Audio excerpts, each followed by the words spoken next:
No episódio 121 sobre criatividade, nós discutimos como ela muitas vezes vira um álibi estratégico, não é? Quase uma desculpa elegante para decisões que não foram tomadas.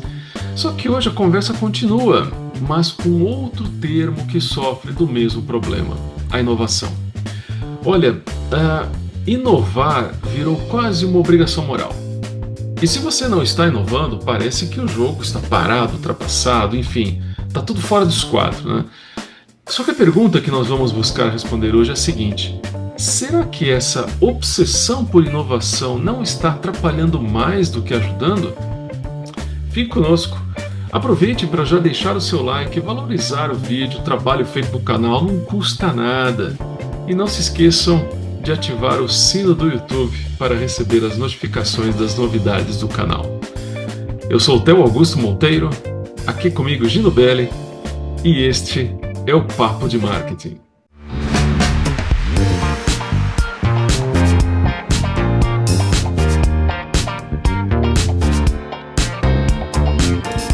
Tudo certo, Gino? Tudo ótimo, Theo.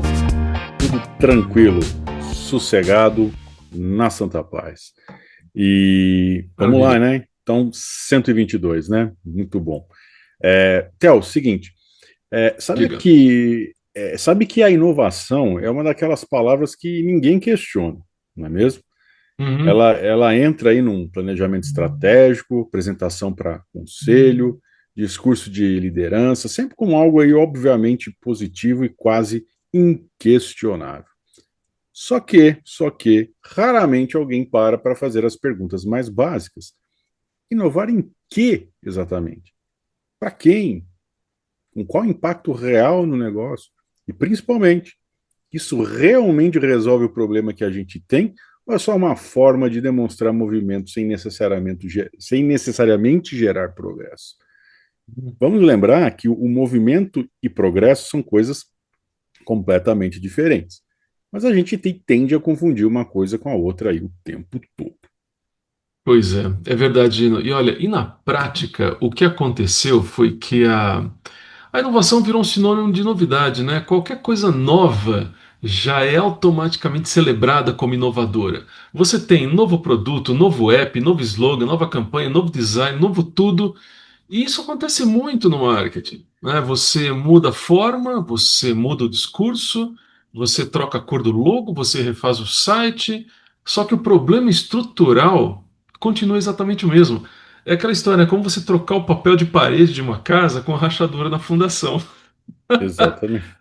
É não é? bem isso. Você até consegue um efeito visual diferente, assim, por um tempo, mas a casa continua com o mesmo problema de base, né? É verdade, Theo. E falando em reforma, olha, de reforma, eu entendo, viu?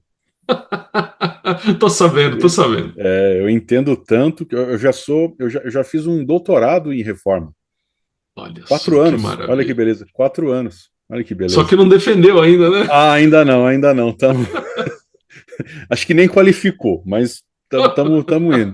Né? Tá atrasado, pedir prorrogação, tá, o negócio tá feio aqui. Nossa. Mas, seguinte, já falando de reforma, né? Então, tem um negócio que acontece aí o tempo todo. O produto não performa bem, o posicionamento é confuso na cabeça do consumidor, o mercado não responde da forma esperada e qual é a solução proposta nas reuniões? Tcharam! Vamos inovar na comunicação.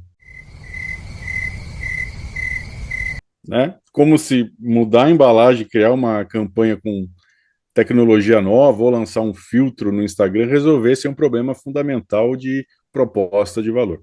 É aquela É. coisa, né? É a mesma coisa que você colocar um band-aid num osso quebrado, você até pode esconder visualmente, né? Mas não resolve nada, né? E se for fratura exposta, então, pior ainda. Tá. Né? Eu, hein?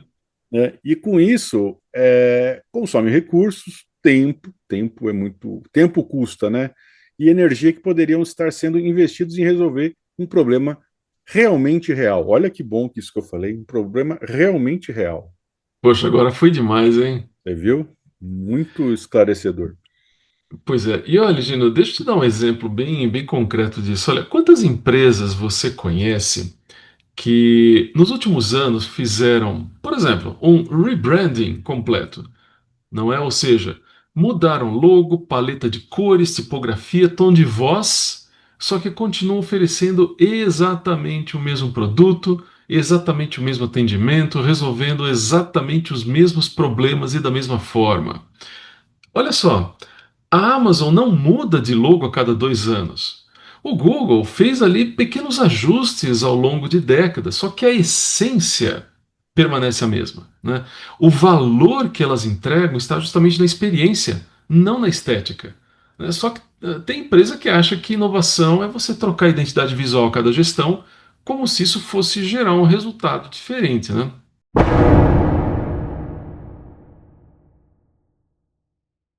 Pois é, Theo, e aqui está o cerne do problema.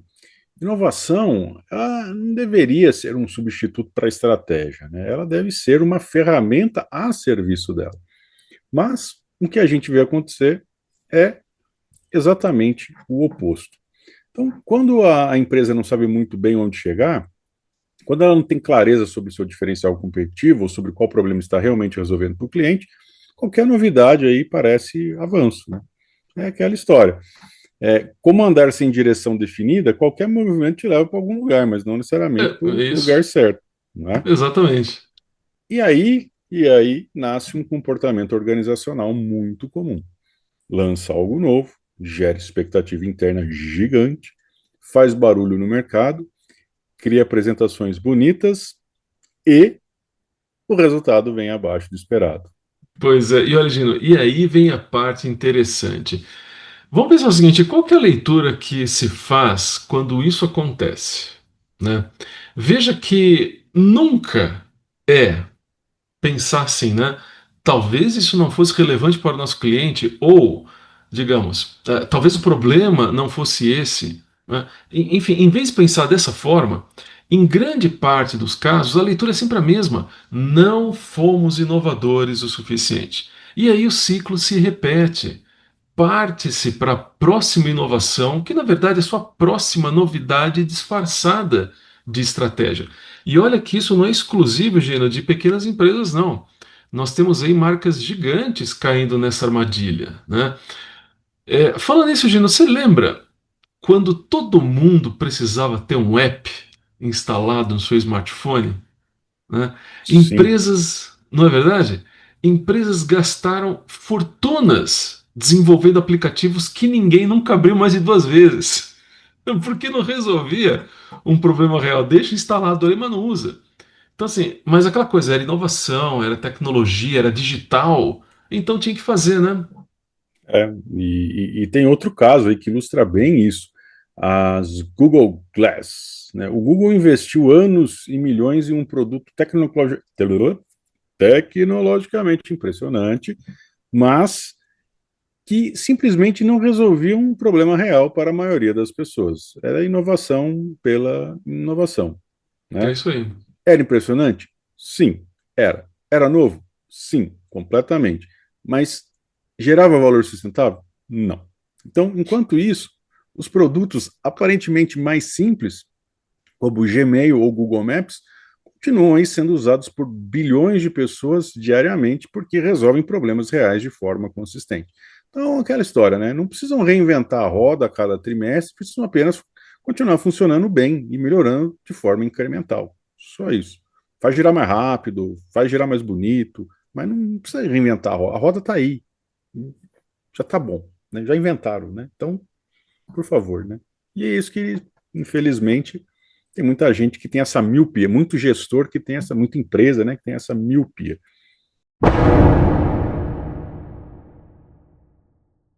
E sabe qual é o problema mais profundo disso tudo, Gino? Olha, isso acaba criando um ciclo vicioso e até certo ponto perigoso dentro das organizações. A, a empresa passa a viver em função do próximo lançamento, da próxima mudança, da próxima grande ideia, que vai finalmente resolver tudo. E como toda novidade tem um efeito naturalmente curto, né, já que o novo vira velho muito rápido, a Exatamente. frustração, não é? Se torna recorrente. É quase uma. Quer ver? Como é que é a palavra? É quase uma ansiedade organizacional crônica, né? Faz nome de doença, o duro que é. É, É muito aquela, bem né? colocado, então. Pois então, é aquela história, nada amadurece porque não dá tempo. Nada se consolida porque logo vem a próxima mudança. Então os processos são alterados de tal forma antes de serem completamente aprendidos pelas equipes. E as estratégias são revistas antes de serem testadas de verdade, antes de você ter os dados suficientes para saber se funcionaria ou não. Aí não dá certo. Na boa, não funciona, não dá certo. De jeito nenhum. E o custo real disso, Theo, raramente entrar na conta. Uhum. Mudar tem custo. E não é só o financeiro, né? Tem a questão do intangível aí que não está, muitas vezes não leva isso em consideração, né? Que é o custo de treinamento das equipes, custo de adaptação dos processos, tem confusão na comunicação interna, retrabalho, tem desgaste Hum. emocional dos times que ficam aí sempre recomeçando do zero. Então, a gente vê isso constantemente, né? Então, empresas que trocam de posicionamento a cada 2 anos, né? Marcas que mudam o discurso antes do mercado sequer entender a anterior, né? Então, tipo, lançou o número 3, mas tinha o 2, né? Tipo, sabe assim? Então, times aí que nunca sabem qual é a prioridade real, porque ela muda o tempo todo. Então, já vi Uhum. caso de equipe de vendas aí, Theo, que teve que aprender 3 pitches diferentes no mesmo ano, porque a estratégia mudava a cada trimestre. Que Então, isso? como que você espera consistência no mercado, né? Se você não tem consistência interna, aí, né, fica difícil, né? É a mesma coisa que você querer enxugar o gelo, né? Põe difícil nisso. E olha, tem um clássico nessa linha, Gino, que eu vejo acontecer direto mesmo. Aquela empresa que decide que assim, né? Agora somos uma empresa inovadora, né? Ela faz um evento interno, muda a missão e a visão no site, cria um departamento de inovação, isso é bastante comum. Fala muito sobre isso nas redes sociais, só que na prática nada muda no modelo de decisão da empresa, né? A cultura continua a mesma, a proposta de valor para o cliente continua a mesma. O que mudou foi só a apresentação, o discurso, a forma de você se vender, tanto internamente quanto externamente. É assim, né, a gente pode até chamar de uma inovação cosmética, né? Superficial. E você sabe, gente, tem até um nome bonito para isso no mundo corporativo, né? Opa, Chama Innovation Theater, né? O olha teatro da só, inovação. imagina Bonito, só, né? imagina se tem uma sala Innovation Theater. Olha que legal. Pois é, já tá, já dá para colocar um gerente lá, né? É, Pois é. Em outras palavras, é assim, você faz todo o show de que está inovando sem mudar nada que realmente importa. é isso, cara, e esse termo aí, ele é perfeito. Innovation Top, né? Theater, né? Sabe o que alimenta muito esse teatro? É aquela pressão por resultados de curto prazo. Então, a Uhum, inovação real é aquela que gera valor sustentável, ela demora, ela é incremental na maioria das vezes. Então, não dá manchete no jornal imediatamente, entendeu? Mas lançar algo novo, você consegue fazer rápido, gera buzz, dá aquela sensação de que algo está acontecendo, está dinâmico, só que é ilusão de progresso. uhum. E é aquela história, né? É o movimento sem direção. E no fim das contas, a empresa ela gasta mais energia gerenciando mudanças constantes do que construindo valor real. E chegou o momento do nosso conceito mal interpretado. E, Gino, qual é o conceito de hoje mesmo? Só para não Opa, Théo, esquecer. para falar isso, eu até vou beber uma coca. Coca-Cola, ajuda nós. Hoje, sem nenhuma surpresa, depois de tudo que conversamos, inovação. Olha só, né? O Lógico. óbvio, né? O óbvio. Se você prestou atenção no início do episódio, a gente está falando do quê? Inovação. Não é novidade. E vamos deixar uma coisa bem clara aqui. Inovação não é ruptura permanente. Não é mudança constante. Não é lançar novidade atrás de novidade. Inovação simplesmente é a capacidade de gerar o valor de forma sustentável ao longo do tempo.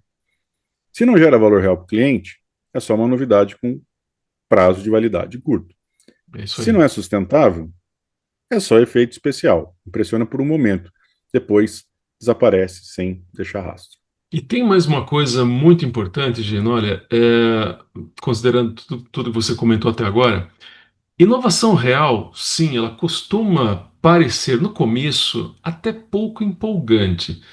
Ela nasce integrada à estratégia, né, conectada com o propósito da empresa, alinhada com o que você já faz bem. Mas ela não é a execução barulhenta, a evolução natural, né? E às vezes a inovação mais poderosa está justamente você fazer o básico, só que de forma excepcional, quando todo mundo ao seu redor está complicando as coisas. Então, simplicidade executada com excelência pode ser mais inovadora do que uma complexidade mal executada, né? É isso mesmo, Theo. E talvez o maior problema da obsessão por inovação seja exatamente esse. Ela transforma a estratégia em algo sempre provisório, né? Sempre em revisão. Parece alguns carros de algumas marcas, né? Então, mas Sim. enfim, não vou citar nomes, né? Mas nada aí se consolida de verdade, né? Tudo está sempre em transição, tudo está sendo repensado. Mas a estratégia não é isso, né? A estratégia, ela exige continuidade, exige coerência ao longo do tempo e principalmente exige escolha. Inclusive, e talvez principalmente a escolha consciente de não mudar quando tudo está mudando, quando todo mundo, né, está mudando. Às vezes a Uhum. maior inovação é ter a coragem de permanecer. Ó, essa frase Olha, vai ser não, ficou gravada, top. gravada no metal da sua pele. Olha só, é isso aí. Como diria Ficou Humberto bom. Gessinger. Não, mas ó, ficou bom, Gino. E olha só, guardem isso, tá? Que o Gino acabou de falar. Inovar não é mudar sempre, né? É mudar quando faz sentido estratégico. É ter aquela clareza sobre o que deve mudar e o que deve permanecer. É você entender que consistência também gera valor. Falei? Falei. E isso nos leva naturalmente para o próximo episódio, né? Se inovação não é sobre ruptura constante, como as marcas realmente constroem valor ao longo do tempo? Nós vamos entrar justamente nessa discussão sobre branding, só que vamos muito além da identidade visual ou da estética. Nós vamos explicar para você sobre como marcas fortes são construídas com consistência estratégica. Até lá, não se esqueçam de deixar o seu like aqui embaixo, se inscrever no canal do Papo de Marketing, ativar as notificações do YouTube para vocês não perderem nada. É de graça, não custa nada. E vocês, além disso, valorizam o nosso trabalho por aqui, o que nos motiva a continuar produzindo esses conteúdos para vocês. Lembre-se que você também pode nos assistir e também ouvir nossos programas no site papomarketing.wordpress.com. Muito obrigado pela sua atenção e pela sua companhia. Nos vemos em breve. Até mais. Tchau. Bem, Theo, eu vou falar um negócio aqui. Eu quero aquela música do Planeta dos Macacos, sabe? De fundo. Produtor, edição, por favor. Então, olha lá. Lembre-se, se todo mundo está inovando, ninguém está inovando de verdade. Às vezes, a maior disrupção é fazer o óbvio extraordinariamente bem. Pense nisso. Até a próxima. Fazendo bem há muitos anos, 125 anos, mais até. Acabou. Manda pra quem você gosta, pra quem você não gosta, aquelas coisas todas lá, espalha a palavra e é isso. Até o próximo episódio e